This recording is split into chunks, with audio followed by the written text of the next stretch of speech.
Hello, my YouTube friends and family. Okay, guys, so if you don't know me, my name is Jen. I did a 10-year prison sentence. I've been home for about 2 years, and welcome to my prison channel. If you're new, I hope you like, I hope you enjoy, I hope you give me a thumbs up at the end, and I hope you subscribe and stick around for more of my content on my channel. I appreciate you. If you are returning, I appreciate y'all. I appreciate your comments. I appreciate the fact that you guys have been subscribing, and I appreciate the fact that you guys have been liking and commenting. It helps out the channel. It's free for you, but it's so helpful. So thank you, thank you, thank you. Okay, from the bottom of my heart. Whew, I hope you guys enjoy this video. This is going to be a true crime of somebody that I was in prison with. I'm going to give you the facts, and then I'm going to give you a little different spin at the end and tell you what this woman was actually like in prison. Is she what they depicted in the media, the horrible monster they say she was, or is she somebody a little bit different? Okay, so let's go. Okay, guys, so it's a rainy day. I'm in chill mode, not really makeup going on, just kind of hanging out. But I wanted to bring you guys this story because this is someone who, when I got to prison, had been there for already decades, okay? Decades, 20 plus years. So jumping right in, we're going to go visit someone in Florida named Bernadette Eady, okay? So as we hear so many times, Bernadette had a pretty rough start to life, okay? She was born May 16th, 1967 in the Miami-Fort Lauderdale area of Florida. Now, Bernadette's mother was addicted to drugs, and she had it hard. I mean, when I say hard, I mean before the age of 6, she was tied to a bed with a bucket of water while her mammy was out walking the streets. Granted, everybody gets it how they live. Everybody makes a living in whatever way they deem that is fit for them and their lifestyle. But tying your child to a bed with a bucket of water while you're out and your kid's under 6 years of age, especially since, you know, it's statistically proven that years 1 through 5 are the formative years where kids are like a sponge. They soak everything in. They're kind of, you know, building their foundation for what they're going to do in life and their outlook on life and people as a human race. It kind of sucks that you're tied to a bed with a bucket of water and your mom's out walking the streets. Like, that is not what's up. That's not what should be going on. But without giving the mom too much shade, let's just say that she wasn't the mother of the year, okay? She's not getting any awards here, and Bernadette had it hard. So finally, when Bernadette was 9 years old, her mother relinquished custody of her to the state. So after Bernadette was given up to the state by her mother, she went to foster homes and group homes, okay? And she ran away. She continuously ran away. She literally said out of her mouth verbatim that she felt like her mother didn't love her, so why would anybody else? And that's a valid point. Like, when you're a child and the person that brought you into this world doesn't even want you, what the hell makes you think that strangers are going to want you? So what did she do? She continuously ran away. She ran away. She tried to be an adult. She tried to be grown. She tried to take care of herself. So between the years 1977, 10 years old, and 1981, Bernadette lived in 13 different foster homes. That is a lot of foster homes. Nobody could manage her. Nobody could keep her under control. And at just 10 years old, she was doing things that teenagers are doing. And I don't mean 13-year-olds. I mean 16, 17, and 18-year-olds. That's the kind of stuff that she was doing. And because nobody could keep a handle on her, she was just not really wanted. She wasn't wanting to be placed by her own admission, and nobody was really wanting her to be placed in their home either because she was troubled. She was a troubled youth, and she was dubbed as a troubled youth, so it was just too much work. This is the part that really pulls on my last nerve, okay? Because the state, I feel like, should have some sort of protocol in place for situations like this. But listen to this, y'all. When she became too much to handle and foster homes were no longer an option, the state put her in a mental facility, okay? Forget trying to get this girl help. Forget the fact that, you know, maybe at 5 years old, tying her to a bed with a bucket of water was just something that royally effed her up in the head. Forget all of that. Let's put her in a mental institution because clearly there's just something wrong with her. Well, no shit, there's something wrong with her. Of course there's something wrong with her. Look at what she's gone through in the first years of life. Like, Hello. Let's just say that that was a royally effed up decision, in my opinion. But moving right along, at a very tender age, she was institutionalized. This child did not have a fair chance. To think that she's going to grow up and go to prom, get good grades, apply for colleges and all that, how is that supposed to happen? She has not one role model in this earth. And then as a teen, a young teen, she's being institutionalized because she's lashing out. So what does she do when she gets institutionalized? She continues to lash out. She fights other girls. She's defiant. She causes trouble every time she gets a chance. And this is beginning to show and forecast what her future is going to look like. She's not going to be a soccer mom raising 2 kids and having a little family home when she's 30 or 35. That's not what's going to happen, and that's not what happened, okay? But at 14, she catches a break. And she gets fostered by Roscoe and Penny Eady, which hence that's where her last name comes from, Bernadette Eady, okay? So they decide to foster her, and this couple actually worked for DCF, which in Florida, because I know it's different in every state, that is Florida Department of Children and Family, okay? That's where the DCF comes from.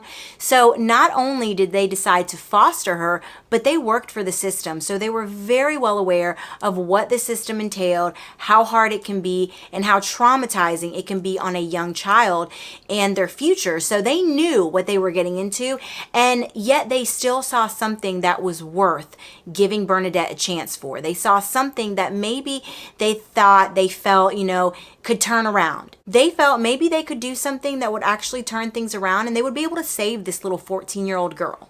But then something interesting and kind of bizarre happened, okay?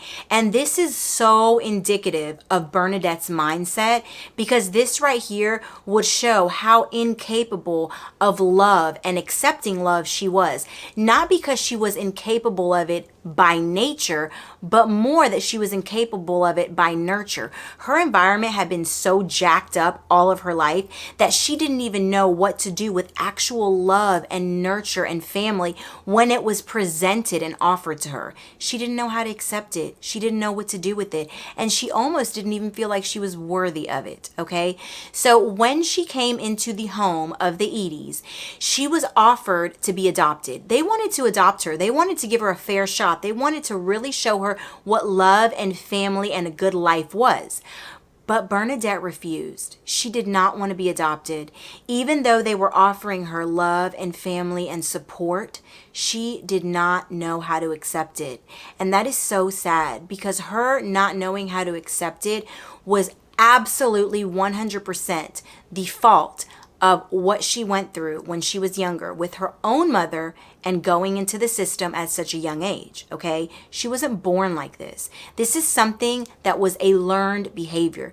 This was her survival, her defense mechanism, because if these people adopted her and then decided a couple years down the road, hey, I don't want you, I can't deal with you, I can't handle you, and I don't love you just like your mother didn't, then guess what? She would be brokenhearted all over again, and she was not going to let that happen.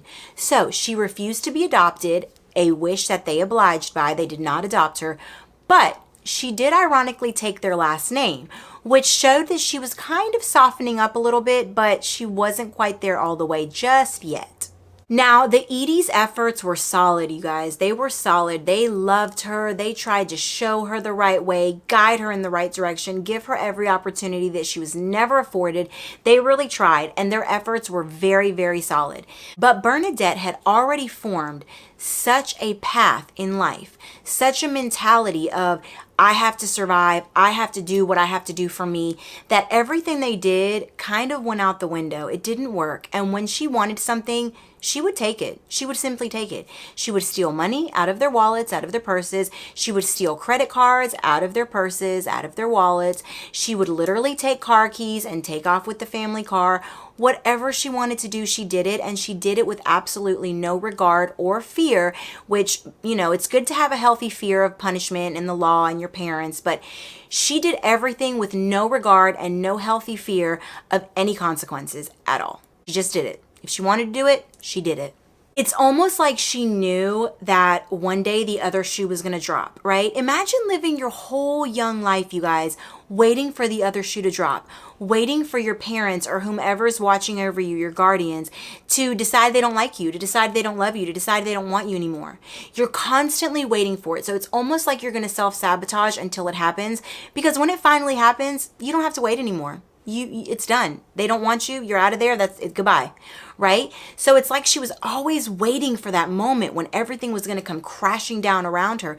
But the moment never came. So she just kept doing things, kept sabotaging, kept doing things to try to show the worst side of her. When it didn't work, when her foster parents still continued to love her, still continued to take care of her, still continued to nurture her, she just seemed to get worse. So during this time, she's committing all of these petty crimes. She's stealing from her foster parents. She's burglarizing other places. She's really doing things that are paving the way for her future. And that's exactly what happened, because eventually she graduated from petty theft to actual burglaries. She was arrested when she was 16. She went to prison, not the county jail. She went to prison when she was 16, and she was really coming of age while she was incarcerated. So the years that she's learning, or she should be learning rather, how to be an adult, she's locked up in the penitentiary. And not just any penitentiary, but one of the worst, the largest in the United States of America for females, and the roughest in Florida. And this is where this young girl is learning how to be an adult, how to interact with society, how to communicate, and how to get the things that she needs in order to survive. Not really the best stomping ground to learn things the right way, in my opinion, and I'm sure in y'all's opinion as well, right? Not only that, but she was navigating her sexuality and what she liked, what she didn't, what she wanted, what she didn't. That was all being navigated within a prison system, okay? Now, if you guys are unsure, I seeked out women, but not so much sexually, but I guess looking for that mother figure. Of how sexuality works in prison, you can watch my Gay for the Stay video right here. That video really gives you like a little peephole, a little bit of insight into what happens when you're incarcerated with women. Women, like I said in the video, are very emotionally driven. So we crave companionship. We crave some kind of connection. And when you're locked up with women 24 hours a day, 7 days a week for years on end, you are going to mimic a family type of relationship, intimacy and companionship in a family dynamic with the women that you're incarcerated with. You're going to mimic that. And a lot of women do. They create prison families. They create households in there, and they really mimic what life looks like on the outside when you have a relationship with a man and you have a family, okay? So as she's navigating this very, very sensitive world and coming of age, figuring out who she is, she starts to like women. Now, would that have happened had she not been incarcerated during those years? I don't know. She started getting in relationships with women, and she realized that she liked it.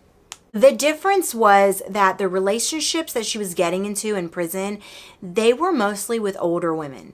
Now, can we chalk that up to her childhood traumas and wanting a mommy figure? Well, this is what Bernadette had to say herself. She wasn't really looking for a companion. She was looking for someone to care for her, to nurture her, to coddle her, you know, the mama hen type of relationship. So that is what she was seeking. And that is why every relationship she got into in prison was with older women. And it makes perfect sense. So after Bernadette served her time, she served 6 years as a teenager in prison, okay?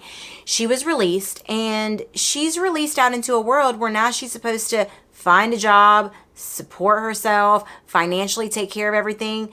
Are you effing kidding me? Like, how are you supposed to know that when you've not had anybody to show you? And the one family that was going to show you, you messed that up too, went to prison, and now you're getting out with the presumption that you are supposed to take care of yourself and be self-sufficient. Like, come on, man. Really? Like, is that really how the system works? Because it's jacked up. She gets out.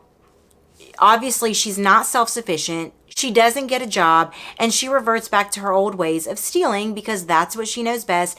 That's the easiest way she knows how to get money. And every time she's had to rely on herself to survive, what she's done is steal, okay? Now, let me just like interrupt here for a second and say something from me personally. I understand that people steal sometimes for different reasons, drug addictions, things like that. However, in this situation, I do agree with the fact that yes, there is a point when you're an adult and you have to say, okay, I know better now, so I'm going to do better. I can't lean on my childhood traumas as a crutch for the rest of my life. But the thing that irks me about this situation, and the reason why I'm not so quick to say that about her, is because she literally only had maybe a year or so, maybe 2 at most, where she was with a family who was normal, who was solid, who could have taught her the things and the right way to do things, to live life. But can you really undo all of the past years, all of the past traumas that she had from a little kid? Like, can you undo that in a year or two? And on top of undoing it, teach her the right way? And then, even if you do get to do all that, she literally goes to prison for 6 years as a teenager. So what the hell do you think she's learning in there? Like, she gets out and she's still in her late teens. Do you think that something good's going to come of that? Like, is that a point where you can justify and say, okay, she's an adult now, so she should know better? Like, she's never had a good example. She's never had a good role model. How can you possibly think anything good's going to come out of this situation? Situation. Right? How can you think anything good's going to come of it? This is like watching a train going a million miles an hour straight for a brick wall, and you cannot stop it, but you're watching it in slow motion. Like, that is what is happening here. So anyways, back to the story. So as she reverts back to her old ways, she gets arrested again. I don't think she's that good of a thief or a criminal, because she seems to get caught every damn time, okay? But when she gets arrested, she lands in front of a very sympathetic judge, okay? He basically says, you have had a really shitty hand dealt to you. You have not ever had a fair shot at anything. And I am going to give you a chance, and instead of sentencing you to 26 years, which is the legal guidelines for the crime that she committed, because she immediately committed a burglary after she was released from burglaries, which I don't know if you guys have this in your state, but in the state of Florida, we have something called the Prison Reoffender Act. The Prison Reoffender Act, very short version here, is something that you sign when you are leaving prison that states that you will not commit a list, and they actually give you a list of crimes. You will not commit them within the first 3 years that you've been out of prison. And if you do commit them in those first 3 years, then you will automatically be sentenced, or are eligible to be sentenced, for 3 times the original sentence, okay? So that means that if you commit a crime and your sentence for that crime is 3 years, okay? 3 years is your sentence for your crime. You are now going to be sentenced to 3 years times 3, because you violated within the first 3 years with one of those crimes on that list. So her eligibility was 26 years, okay? Because she fell under the Prison Reoffender Act and was sentenced to 3 times the sentence. Now, the judge felt bad. Okay, the judge did not think she deserved 26 years at her age and with her background. So what he did was he said, I am going to give you a shot. This is the only shot you're going to get. Do not make me regret this, because if you make me regret this and land in front of me again, you will never see the light of day. Okay, and he meant every word of that. He said that he was going to give her an offer to restart her life, reprogram, recalibrate, and go out there and become successful. And this was her get out of jail free card. A lot of people don't get this, but moving right along, he gave Bernadette probation, okay? He gave her probation, and he told her that he would release her back into the custody, even though she was an adult, but back into the custody and guardianship of the Edie family. So she was going to go back to their household. She was going to be monitored. She was going to be living there. She had to stay in their house, and she was not allowed to be out during certain hours. She had a curfew. She could not break the law. She would be on probation, and she would be regularly checked on, okay? If she did all that and she successfully completed her probation with no problems and no issues, then she would be let off probation and free to live her life. So at 23 years old, Bernadette obviously takes the plea from the judge. She goes back to the Edie's household, and she is now going to be on house arrest for 2 years and then probation to follow after. House arrest is when you have an ankle monitor on. You are not allowed to leave your house. You are literally confined as if you were incarcerated, but it's to your home and to your front yard. And once you are off of that, you are allowed to live your life and just move about on regular probation, where you check in monthly, you take a drug test, and you can't break the law, basically, okay? So this is what she left. She went home and she was set to start her life. So within days of receiving this get out of jail free card that she got, okay, within days of receiving this blessing that she received from the judge, Bernadette meets a woman who is 30 years old, which is 7 years her senior, because y'all remember, Bernadette is 23.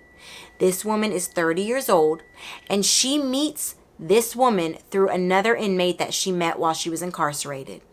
This 30-year-old woman is named Linda Goodmote.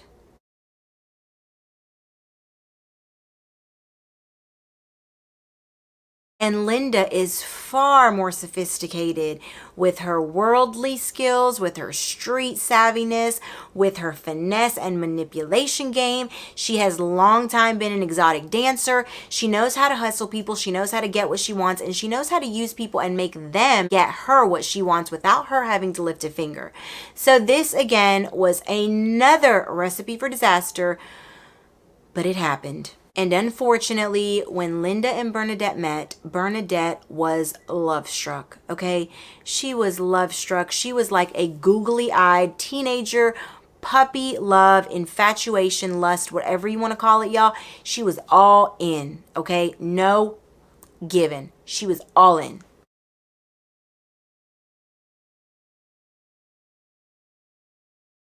Probation, what?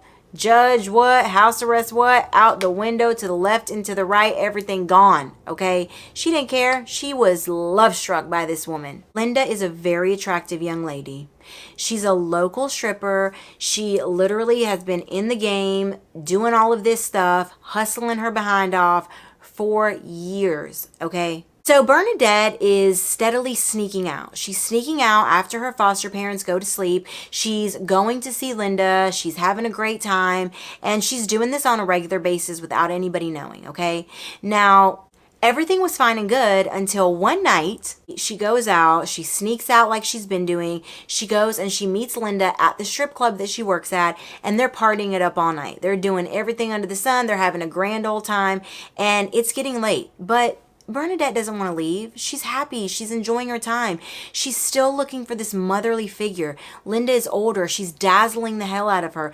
She is having a good old time, and she's no plans on leaving and going home to meet the curfew that she's already passed, because she's supposed to be home by nighttime, and now it's going into early morning hours. And even though it's early morning hours, she still doesn't want to leave at this point. So of course, when her foster parents wake up and see, oh my gosh, she's not here, they're a little scared, they're a little upset, they're a little worried, and they don't want to call, but they do because they know it's what they have to do. So they call the probation office and they let them know, hey, Bernadette is not here. We don't know where she went. She didn't spend the night here. She's gone. She didn't spend the night here. She is gone, and we don't know where she is. So we just want to let you guys know. And of course, at that point, the probation office lets the judge know, and the judge issues an arrest warrant for Bernadette, okay? At this point, guys, there's no turning back. You know, have you guys ever had that feeling like you've gotten yourself in a hole? You know that if you get out at this point, there are going to be serious consequences, but it's almost like you're weighing your options. Are the consequences at this point going to be worse than if I just stay a little longer, dig this hole a little deeper, go down a little further, and then come out? Like, a lot of times people feel like they're in so deep that screw it, I might as well just stay now and go all the way, balls to the wall, right? So this is what Bernadette did. She did not have good coping mechanisms. She did not have the skills that she needed to rationalize a plan and say, hey, I'm sorry, I messed up. Give me another chance. This won't happen again. She just said, all bets are off. Everything out the window. Balls to the wall. Woo, let's go. And that's what she did, okay? Bad move. Bad move. Bernadette is paranoid. Bernadette is scared. Bernadette is living with Linda now. She's staying there, and the infatuation is just taking over. It's taking her mind off of the fear that she has of what's going to happen when she's caught, okay? Her sole focus is fixating on this relationship that she has with Linda. It's spiraling, and she's becoming more and more and more obsessed with Linda, okay? Now, the problem with this is that Linda didn't have anything haunting her. She didn't have a warrant issued for her arrest. She didn't have the police chasing her down with the 26-year sentence banging at the front door. Linda didn't have all that, so she really didn't have much to lose. Yeah, sure, she probably liked Bernadette. She probably had a good time with her, but Bernadette's infatuation with Linda was about to become the very thing that was going to take the rest of her life away. Because this relationship was about to become the real life Thelma and Louise and send these two on a 10-day crime spree that would injure 3 people and end any possibility that Bernadette would ever see the free world as we know it again. Linda had nice things. Linda made good money. Linda hustled men out of everything she wanted, okay?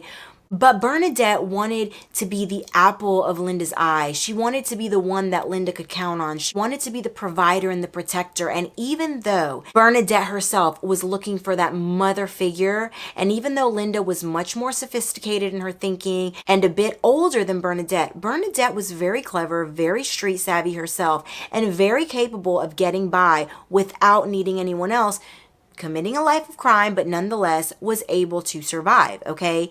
Now, with all that being said, Bernadette knew very early on that if she wanted to keep Linda, she was going to have to bring something to the table. Linda had expensive taste. Linda wanted nice things and wanted to keep up the lifestyle that she was used to. Therefore, Bernadette needed to provide something, or Linda would always be looking to other men to get what she wanted. Bernadette didn't want that. Bernadette didn't want her looking to outside sources for what she needed. She wanted her to look within Bernadette. She wanted her to look at Bernadette whenever she wanted or needed something, and Bernadette wanted to be able to provide it. So, of course, what does Bernadette do? She needs to come up with money, and she needs to come up with it quick. She decides that she's going to revert back to the same thing that she knows best, right? What is that? Stealing. She needed cash, she needed it fast, rent was coming up, and she literally says that she needed rent money because she didn't want Linda having to go get it from other men. So on May 19th, 1991, Bernadette goes out by herself and commits yet another burglary, okay? That afternoon, Bernadette breaks into the residence of a family called the Carroll family. She breaks in and nobody's home, thank God. And as she's scurrying around, scavenging for anything valuable, any cash, any jewels, anything like that, the 2 teenage Carroll sons pop up, okay? So imagine Bernadette's in there, she's looking for valuables, she thinks nobody's home, and all of a sudden she's confronted by these 2 young teenage boys who are standing in front of her. She is now a desperate woman. It's 2 guys. They're not that young, so they could potentially overpower her. And she doesn't know what to do. She's got to get out of there. She has no intention of returning to prison. She didn't go in there with the intention of harming anyone either. But what is she going to do now? Well, I'll tell y'all what she's going to do. She has a gun. And Bernadette reflects back to times that she's seen in movies where they kind of just shoot at people and, it grazes them or hits them in the arm, and it's a clean shot, right? It goes in and out, a clean entrance and exit, an exit wound that doesn't really hurt anybody, and that's that. Well, she figures, okay, let me just shoot them real quick. It'll hit their shoulder, their elbow, their, calf muscle, and I'll run out and they'll be hurt a little bit, but they'll be okay, and I can get out of here, okay? This is her rationale. This gives you guys a little bit of insight as to how underdeveloped her critical thinking was, okay? She literally thought that if she just could aim in the right place and shoot them so that it was a very superficial or clean shot to a non-life-threatening part of their body, that it would be okay. That is sad that that is what she thought. Yes, she knew that it was wrong. Yes, she knew that it could possibly hurt and injure them. But she really thought in her mind that, hey, I can do this and it's going to work out. She starts shooting, and unfortunately, whatever the hell plan she had really didn't work out because she fired all 6 shots. One of the boys was shot in the chest and abdomen, and the other one had a bullet wound that grazed his heart. Really, Bernadette? Like, so much for thinking you were going to shoot him in the damn calf. You know what I'm saying? The foot, something like that. Like, the whole plan she had to just shoot her way out and not really hurt anyone did not go as planned, okay? The abdomen, the chest, and the heart are not areas you want to aim for if you're trying to not hurt somebody and kill them. It's surprising that these boys even survived because they were in critical condition for a little bit while they were in the hospital. But thank God they did survive, and it was not looking good for Bernadette at this point. So she leaves the scene of the crime. She goes on home. She calls Linda and she tells her, baby girl, I am in a mess. I am in a pickle, a dill pickle, a garlic pickle, a jalapeno hot chili pepper pickle. Okay? Yeah, it's not looking good. And Linda, this biatch, she's just like doesn't even care. She's like, oh, really? Yep, just, I'll see you. I'll see you soon. She's a no good little heifer in my opinion. Just saying. So Bernadette's, scouring the news articles, the news every day, seeing if anybody's on her case, if they're on her trail, if they're looking for her. And the Carroll boys, they survived. So the Carroll boys gave a very accurate description. I mean, it was almost spot on of Bernadette. They had everything down to the nitty gritty. The sketch artist had Bernadette pinned on this sketch, okay? But they had one very, very major detail totally incorrect. And that was, they told police that it was a white male. They have the gender wrong. So yeah, Bernadette thought at this point, she's bought herself a little bit of time because they're not even looking for her. They're looking for a dude, a white guy. Yeah. Now, I can see how the Carroll boys may have mistaken her for, a male. This actually worked in Bernadette's favor. So once Bernadette tells Linda, and they figure out that the police are not looking for Bernadette because they're looking for a dude with a dingling, Linda literally looks at Bernadette and she's like, hey babe, we need to go out and work tonight. We need to go hit a couple licks. For those of you that are across the pond or in another country, hitting licks means committing a crime that is going to profit you with some kind of financial gain, okay? That's what hitting a lick is. So Linda's like, we need to go hit some licks tonight. We need to get our money up. And she's not even batted an eyelash at the fact that Bernadette just shot 2 people and damn near killed them. Like, doesn't even faze her. She just wants to go out and work tonight, and her and Bernadette are going out to get some money, okay? So it's May 22nd, and Linda decides that she's going to go ahead and explain to Bernadette what the plan is. Bernadette is all ears because not only does Linda have a plan that involves her and she wants her to be a part of it, but they're going to profit from it as well. So Linda won't have to look outside of Bernadette to get money or get the things that she needs, right? So Bernadette is totally stoked. Now, Linda continues to explain that she hustles men for money all the time. She gets men in a predicament where they are vulnerable in a hotel room or in some isolated location all the time. All she has to do is either drug them or, hit them over the head or incapacitate them somehow, and they can just steal the guy's wallet, steal whatever money he was going to give Linda for that night, because surely he's going to have money since he was already in the strip club. Men come prepared to strip clubs. So if you get a man from the strip club, it's very likely he's going to have cash on him, right? So she's like, you know what? We're going to go out tonight. We're going to reel someone in. I'm going to bait them with my beauty, and then we're going to hook them and say that we are going to a hotel room to do a little, little extracurricular activities, a little menage a trois, right? A little something, something. And Bernadette's down. So May 22nd, they head out the door and they are going to find their victim. They hit the club that night. They're trolling for an easy mark. They have a gun on them, and they intend to do whatever they need to do to rob a guy. But first, they kind of need to seduce and finesse him. So when they get to the club, Linda tells Bernadette, listen, I know money. I know what it looks like. I know how to spot it. I know from their watch to their clothes to their fingernails. I know what money looks like. Let me pick our mark and you come join in. So they're in the club. Bernadette's over, by the bar, just having some drinks. Linda is walking around trying to find her mark, trying to find an easy target with fat pockets, right? And across the room, she spots a guy named Eddie Cusa. Eddie Cusa owns a used car lot. He was wearing a Rolex with a diamond bezel. And there were certain things about him that said money, okay? Eddie wasn't that attractive, so he was somebody who liked to be liked. He wanted to be wanted, and it felt good to him. He would go in strip clubs and drop a lot of money. He liked the attention. It felt good. And because he wasn't very attractive, when Linda spotted him and she went over to kind of, flirt and seduce, he knew what was going on. You know what you look like. You know what your good attributes and your qualities are inside and out. You know physically when you are not up to par with somebody that is approaching you. And you also know when physically you are surpassing the physical appearance of someone else. And y'all don't come for me on the shallow talk or being superficial or it matters what's on the inside or whatever, okay? The man is in a strip club. He's a heavier set, older guy. He is having this young, beautiful 30-year-old girl dancing all over him and wanting to have something with him that night. He knows it's for the money. He's wearing a Rolex with a diamond bezel. He knows what time it is, okay? He's not slow, but he didn't care. Eddie didn't care. He liked it. He liked the attention. His money got him something that made him feel good, and that's fine because he worked hard for it. If that's what he wants to do with it, that's how he enjoys his time, go for it, Eddie. Go for it. He deserves it. He works hard. He deserves it, okay?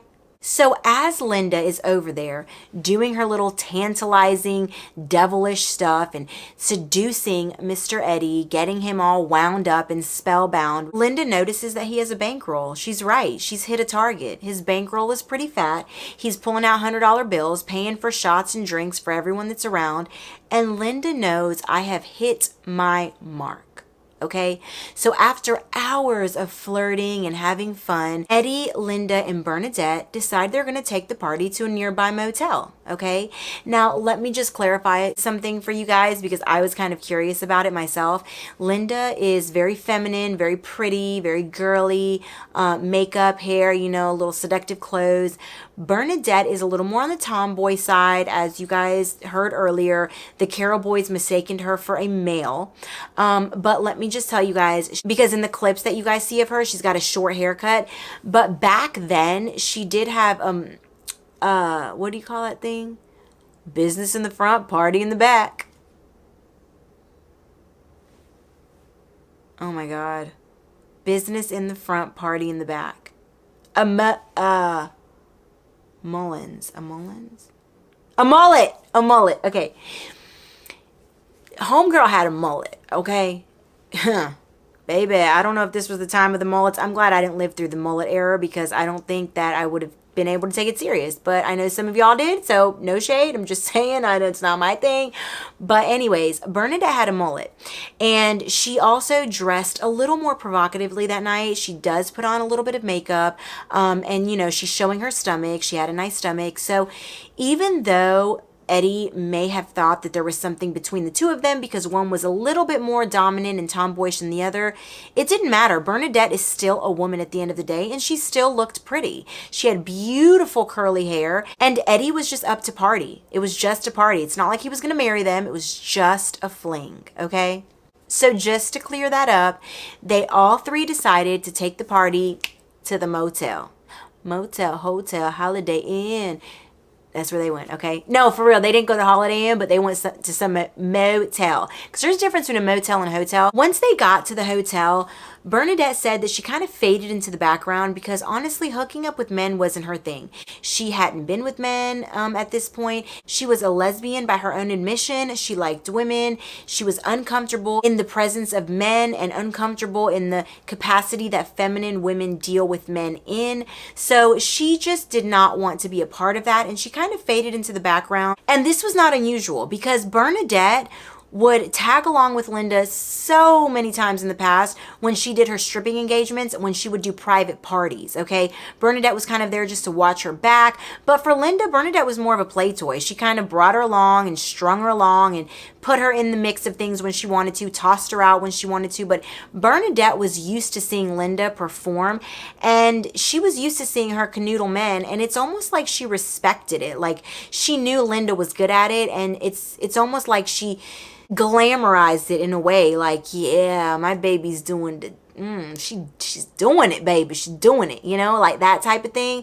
So she didn't have a problem being in the room while Linda did all this, you know, stuff to this guy. Linda proceeded to give Eddie private lap dances, canoodle him and schnoozle him and all that good strippery stuff that they do, you know what I'm saying? And that's no shade to strippers, because if I could, you know, I probably might, but, you know, I don't have that manipulation trait. But nonetheless, Linda did, and she was good at it. So as she's doing all this canoodling, so as Linda is doing all of this canoodling, Bernadette goes over there to the other side of the room. I mean, I don't have a, you know, a blueprint of the room, but it was said in court that she went out of the room area and was somewhere like on the couch, recliner area. She turned on a little music. She was sitting over there.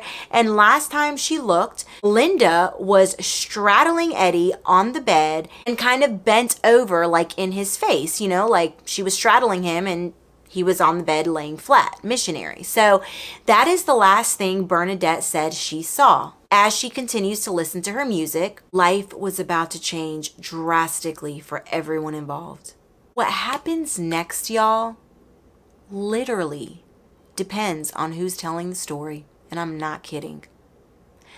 There are two versions to this story.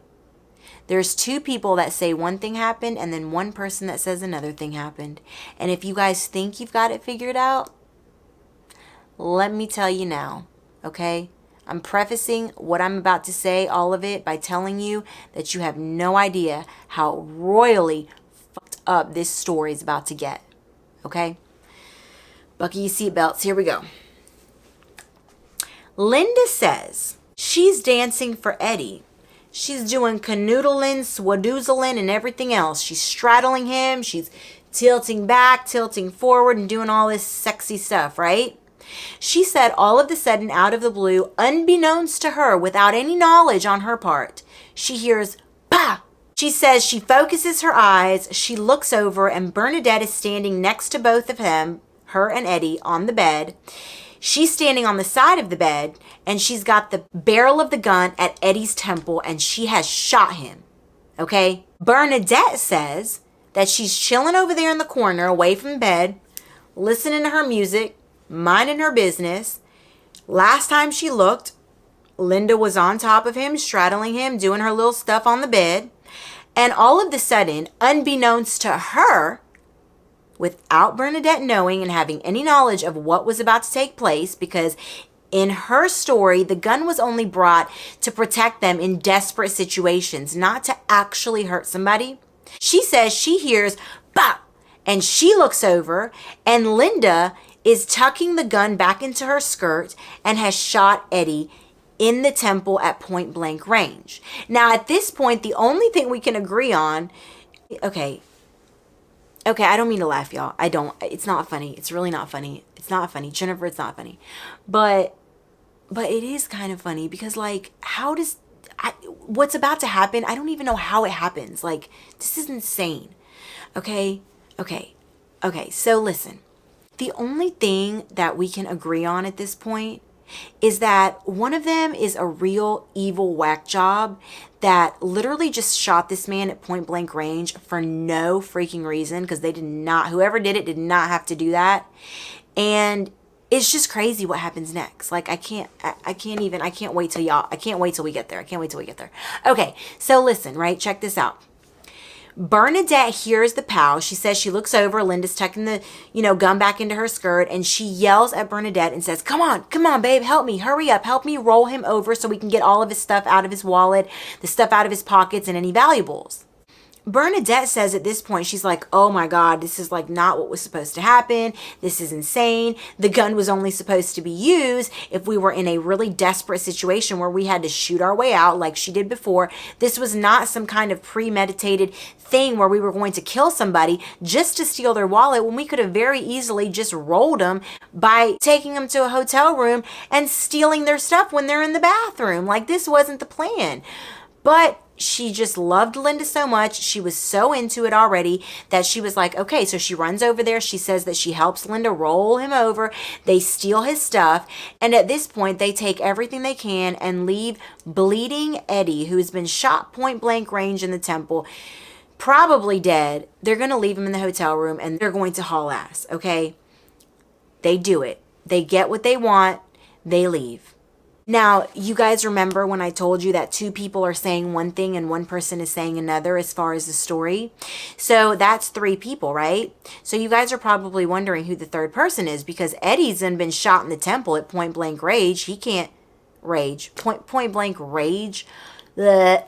Okay, Eddie's been shot in the temple at point blank range. There's absolutely no way he could be the third person, but no. That is not the case. Because if anybody on earth had a will to survive out of this world, it is Eddie.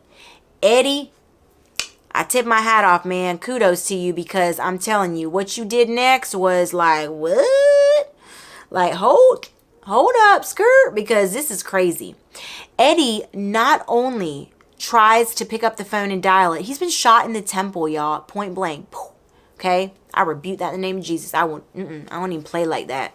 But anyways, Eddie's been shot. He tries to pick up the phone. He can't seem to get it going right. There's blood all in his eyes. Of course, his freaking brain is like, who knows what's going on? And there are bullets just traveled through there. But somehow at 4 a.m., a hotel worker on her way into work stumbles upon Eddie in a pool of blood with a trail of blood leading straight to his hotel room. And he's crawling down some stairs trying to get somewhere.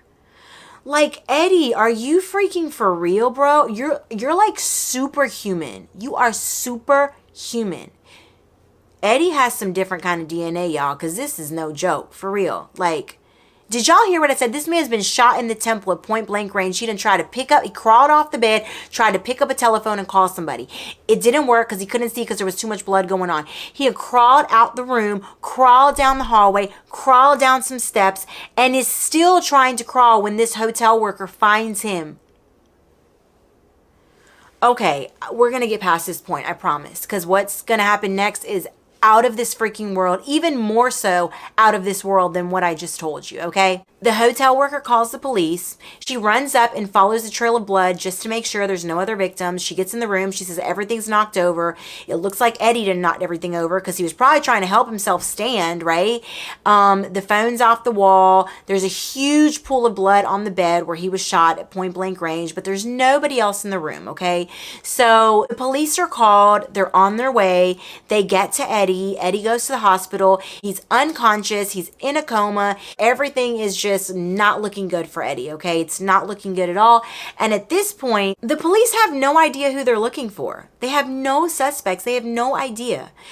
But a witness tips the police off and tells them that she overheard Bernadette and Linda talking about how they shot and killed a big fat dude for a lot of money. When that tip comes in, it breaks the case and busts it wide open.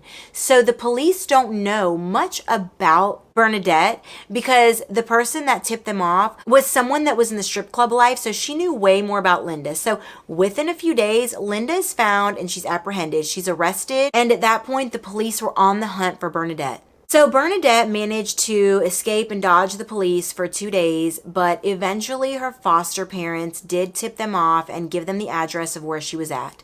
They did come in there with the boys, with the helmets and the and all the gear, and it'd say SWAT or police or whatever. They busted up in there, battering ram. They got Bernadette. They took her into custody, okay? It's over. That's it. Open and shut case. But the shit is about to get real, and I'm not even kidding, y'all.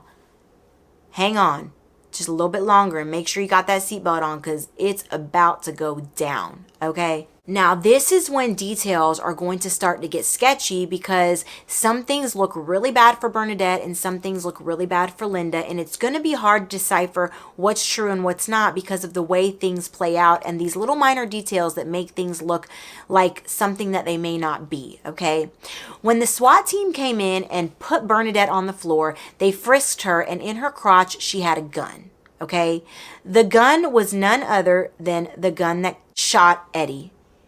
They matched ballistics, it was the gun, and it was in Bernadette's possession. So this immediately leads police to think, okay, well, it's likely going to be Bernadette that did the shooting because she has the gun. You know what I mean? Like, if Linda shot Eddie, then Linda would have picked up the gun and passed it off to Bernadette, or Bernadette would have had to pick it up before they ran out the room. But it kind of just makes more sense that Linda was there and Bernadette had the gun, did the shooting, and then immediately just put the gun back in her possession. Okay, that's what police are thinking at this point, but they're still not entirely sure because they haven't really talked to either one of them and gotten their facts straight, or at least their version of the facts. Both women were arrested and charged with the attempted murder of Eddie Cusa. The gun was also linked to the two boys that were shot, the Carroll boys.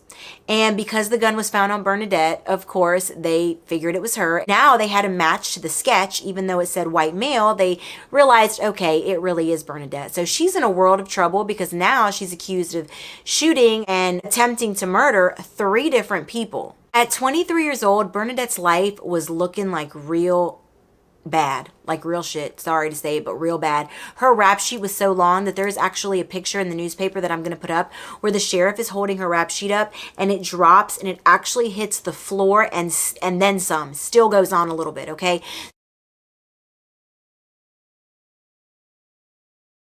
So this was not looking good for Bernadette. Her record, her criminal background was horrendous.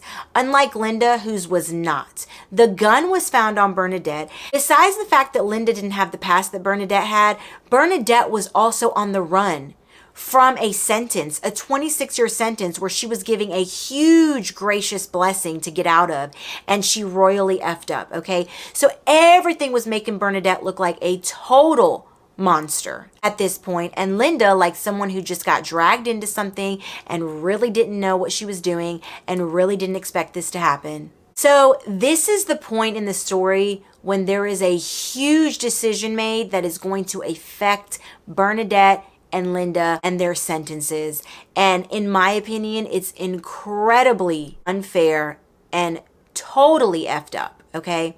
They decided that if the women both went to trial and they both blamed each other, that it would cause enough reasonable doubt for a jury to come back as a hung jury or a mistrial, okay? If Linda says Bernadette did it and Bernadette says Linda did it and they both go to trial, the jury in both trials might not know which one actually did it. And as long as there is enough reasonable doubt in the jury's mind, it will be a mistrial and they will have to continue to retry it and retry it and retry it. Now at this point, Eddie is still alive. He is totally unconscious. He's in a medically induced coma. He is on life support and it's not looking good for him, but the charges are still only attempted murder and they're kind of waiting out to see what happens. So as they're waiting out to see what happens, the prosecution decides, hey, we cannot afford to lose this case. So we're going to pick one of these 2 women to really pin this on. We're going to offer the other one a deal. And the one we offer the deal to, we're going to tell her that we're going to give her a significantly less amount of time so long as she turns state and testifies against the other one, right? So I'm sure you guys can guess who they decided was going to get the lighter sentence and who they decided was going to be the evil monster that did all of this, right? You guessed it. They decided that Bernadette was going to be the one that they were going to blame for shooting Eddie. She had already shot the Carroll boys. She already had a rap sheet taller than me. And they decided that Linda was going to be the one that they were going to play up as the tag-along who really didn't know what she was getting into, didn't plan to shoot anyone or hurt anyone, just wanted to seduce a guy and rob him, and really didn't have a rap sheet, but was more so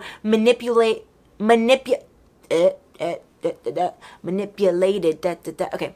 Manipulated and coerced by Bernadette's actions, okay? So as they're getting all their ducks in a row and deciding what they're gonna do, how they're gonna present this to Linda, how much time they're willing to give her, figuring out all the facts and trying to see what happens with Eddie, Linda and Bernadette are in the same county jail on different floors. They are sending letters back and forth. They are exchanging serious love notes, professing their love. Bernadette says in a couple of them, don't talk, babe, just don't talk. Don't say anything. We're gonna get out of this together. You've already said enough, just don't keep talking. The letters were filled with pledges of eternal love, eternal loyalty, eternal support, all these things that they were going to do together, all these things that they were going to accomplish in life. And as long as they shut their mouths, they would be okay. And most of it was coming from Bernadette's side to Linda. Although Linda was professing her love and professing her unwavering support as well, okay?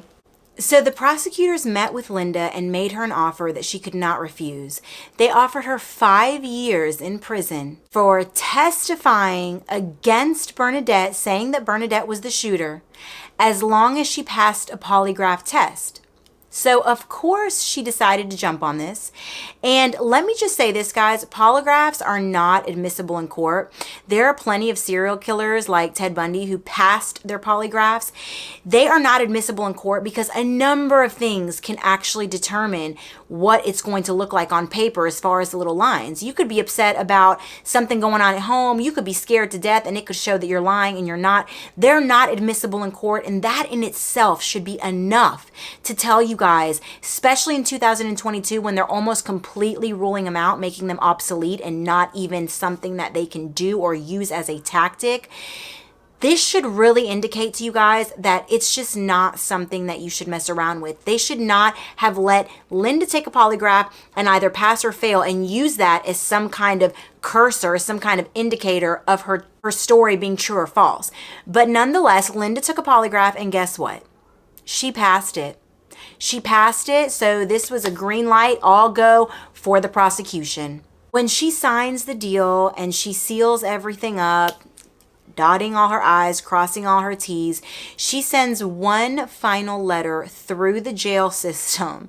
And I'm just laughing because it's funny how you send letters in jail to each other. It's like you have to do it through trustees and this and that and hide it in food trays and whatever. Anyways, that's not the point. But the point is, Linda sends Bernadette one final letter and tells her, this is a new start for me.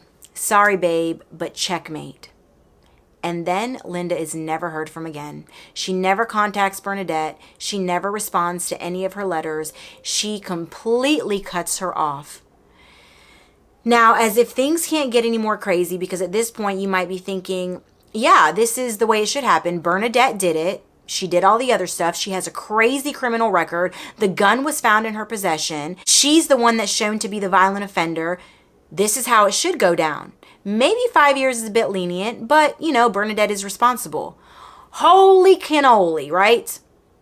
A medical miracle takes place, and Eddie, the victim, recovers. He's conscious, he's awake, he's talking, and he's telling a very interesting story that the prosecution is not going to like. Now, neither one of them knew that Eddie had recovered at this point. They didn't know if he was going to ever recover. So when Linda sends that last letter to Bernadette, Bernadette goes crazy. It crushes her. It breaks her heart. The one person she thought that would have loyalty and support and never abandon her has done the ultimate act of betrayal. She's going to roll on her. She's going to testify against her. And she's going to make sure that Bernadette sink ships. That Bernadette sink ships.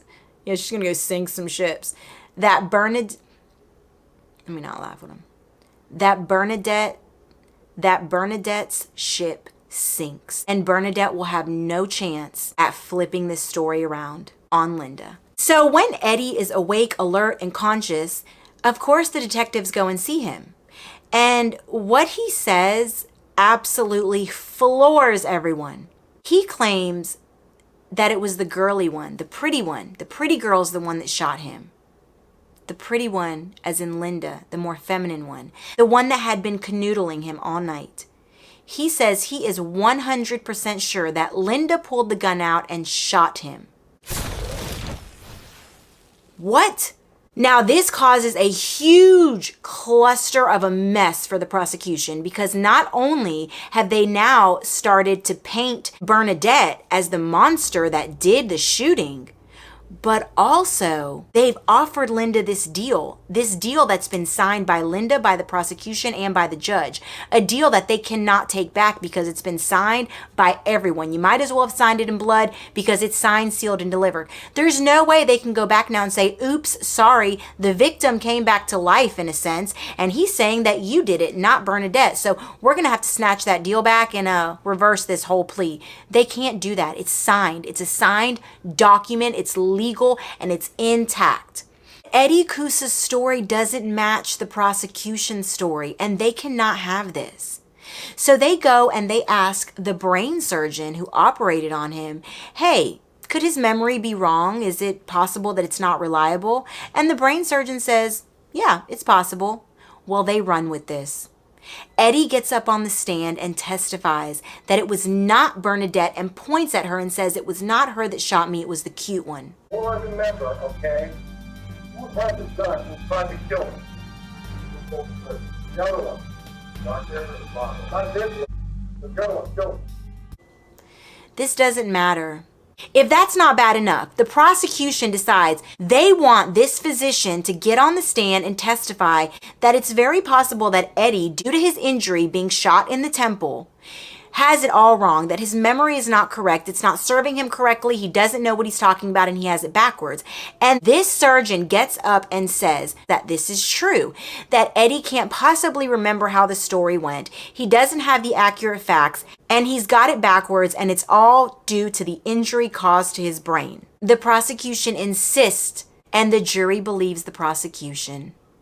It didn't help that Bernadette had the gun on her. It didn't help that her rap sheet was longer than 6 feet. It didn't help that she had shot the Carroll boys in the earlier burglary. None of this helped. Her record absolutely buried her. But this man was on the stand saying that Bernadette didn't shoot him at point blank range. She didn't do it. Linda did. But because they had painted Linda as the stripper who got caught up in a bad situation with this bad girl Bernadette, and then this victim who survived a crazy situation and doesn't remember the tale correctly. This is a story. This is the narrative that was put out there, and this is what everybody was supposed to believe, and they did. Are you guys hearing this? Listen. I understand Bernadette had a bad record, okay? I understand that Bernadette shot the Carroll boys. I understand that Bernadette was there that night to rob Eddie. I'm not saying Bernadette shouldn't be punished and have consequences for her actions. But the sentence that I'm about to tell you guys that she received is overkill at best, okay? She did not deserve what she was about to get, and Linda did not deserve what she got. I'm about to tell you guys what they got. You guys already know Linda got 5 years. That was non-negotiable because it was signed by everybody. The judge looked at Bernadette and said if he could sentence her to death, he would, that she was a piece of garbage and she didn't deserve to walk among us. He sentenced her to 5 life sentences. That is overkill at best.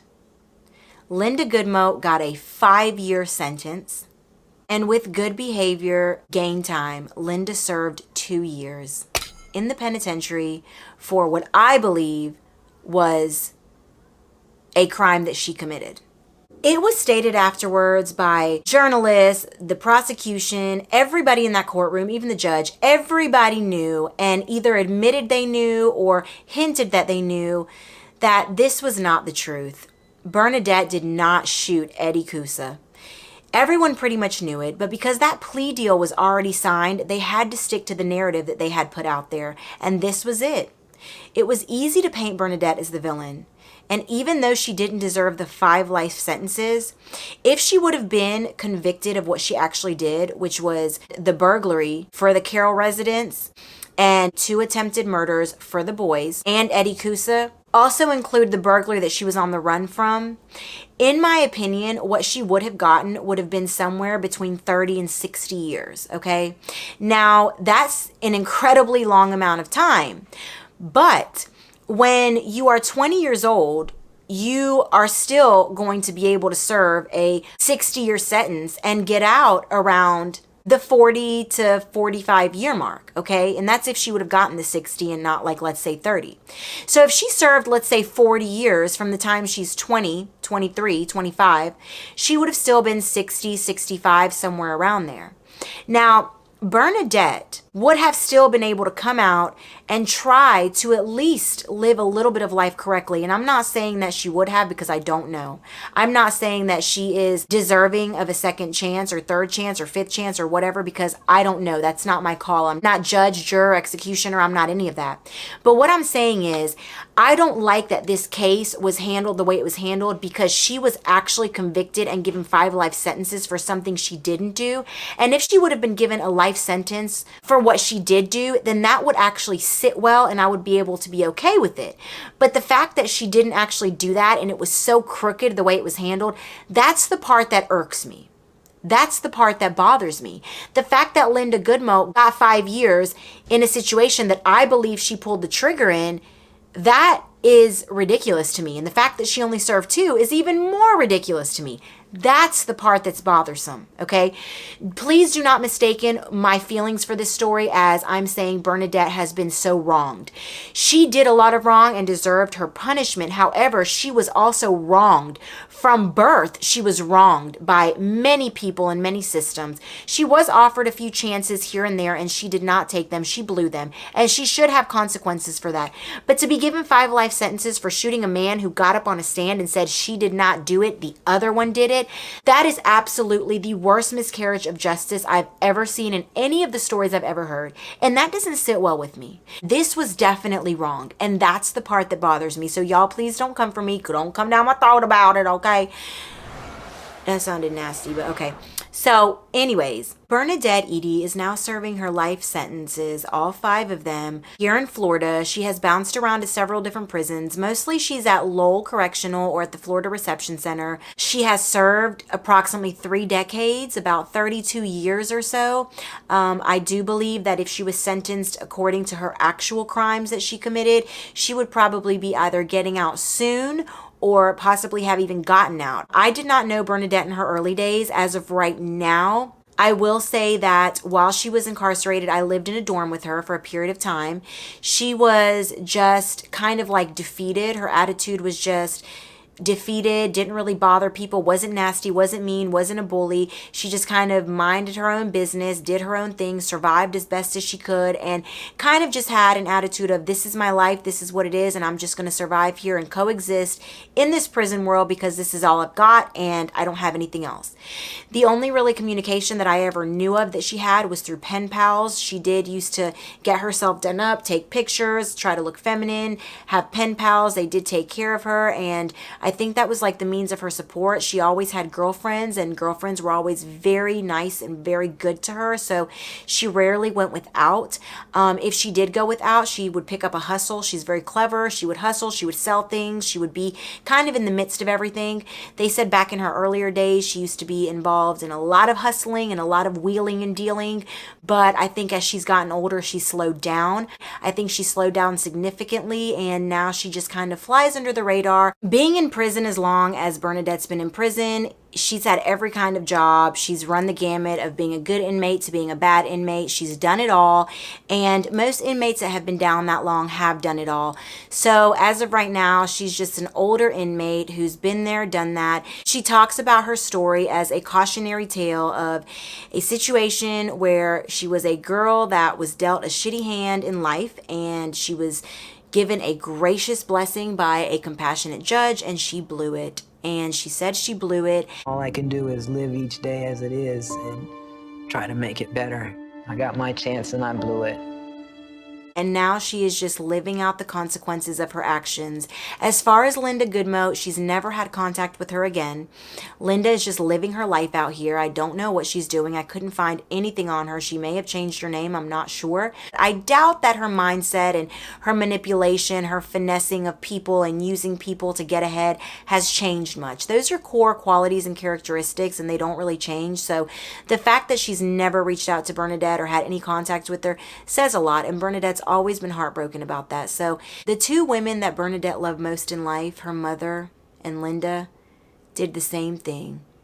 Broke her heart, crushed her, abandoned her, and turned her over to the state. Linda turned Bernadette over to the state, just like her mother did when she was 9 years old, and left her to fend for herself. It's a sad story, and I would love to know what you guys think. I would love to know if you guys feel any sort of compassion like I do for Bernadette. I feel like a lot of these groups that advocate for prisoners and for inmates to get released and have a second chance should really take a look at Bernadette's story, because this, at the very least, should be retried. If Linda and Bernadette were both punished for what they actually did that night, the numbers as far as their sentencing go would look very different. Linda would have many more years, if not a life sentence, and it's very possible Bernadette would have a life sentence as well, because she had just so many crimes that she was being sentenced for. 2 of them were violent, where she shot the boys, so I mean, I'm sure the Carroll family wants, their retribution for that. But 5 life sentences, that's not right for what her part was in that crime. You might think, okay, well, what if that was your family member or this or that? You'd want the person to rot, even if the victims did not die, you'd still want the person to rot in prison forever. I get all of that. But my issue is she didn't even have a chance for the judge to sentence her to maybe a life sentence for what she actually did, because she was sentenced based on a complete lie that the prosecution cultivated and put out there and pushed down the judge's throat and down everybody's throat. And at the end, it was such a chaotic circus that they had no choice but to sentence using the narrative that the prosecution had come up with, because this plea agreement was already signed, and I don't like that, okay? I want to reiterate that. That is the part I do not like. I would love to know what you guys think. Do you guys have any compassion for her? Do you guys feel any sadness for her situation? Do you guys even believe that she didn't do it and Linda did? Or what do you guys think? Do you guys think I'm crazy for feeling bad for her? I don't know. If we disagree, let's agree to disagree, because I love you guys still, and we're not always going to agree on things, okay? So I hope you guys enjoyed the video. This is the moment, guys, right here. Look down from the screen, look down, smash that like button. I just look cross-eyed. Cross-eyed. I just look cross-eyed. Please take your little finger, hit the like button. I appreciate it. It's free for y'all, but it helps my channel out a ton. It helps support the channel. It helps even more if you comment. If you haven't subscribed right now, guys, please hit the subscribe button, and I will catch you guys in the next video, okay? I love y'all. I should have makeup on in the next video and not look a little so oily like I'm looking. Well, when you get older, you want to look greasy, but nonetheless, I love you guys. Thank you for your support, and I will catch y'all in the next video, okay? See you later. Hey, by the way, do you guys like my Hailey Bieber nails? They're called glazed donut. They're it's like a coat of like pearl and then like chrome over it. Do you guys like it or no? I don't know. Let me know what y'all think.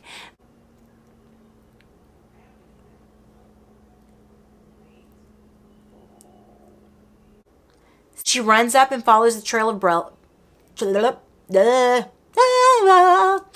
somehow. Come here, you little pearls. Come here, pearly whirlies. I don't have the filter to stop the stuff that I want to say when something irks me or grosses me out, so I can't. And professing her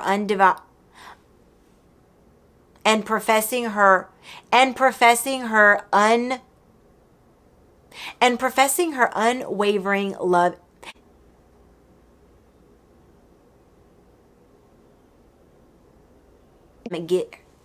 Make them, they're packing.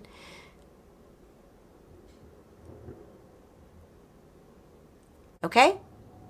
They are going to find the victim. They are going to find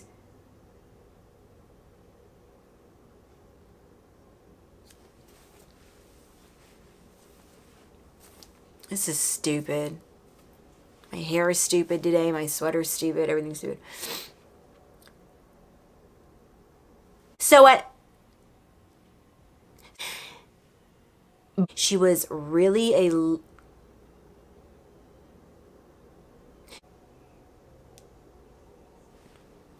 they decide that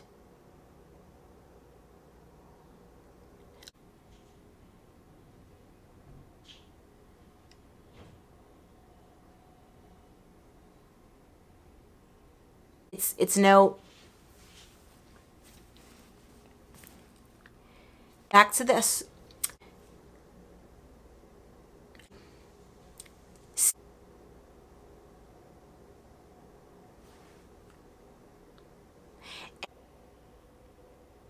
We're not a leave.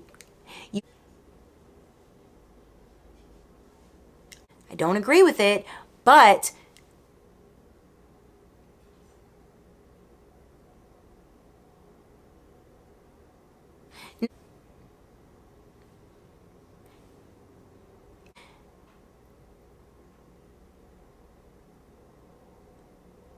intimacy and, you know,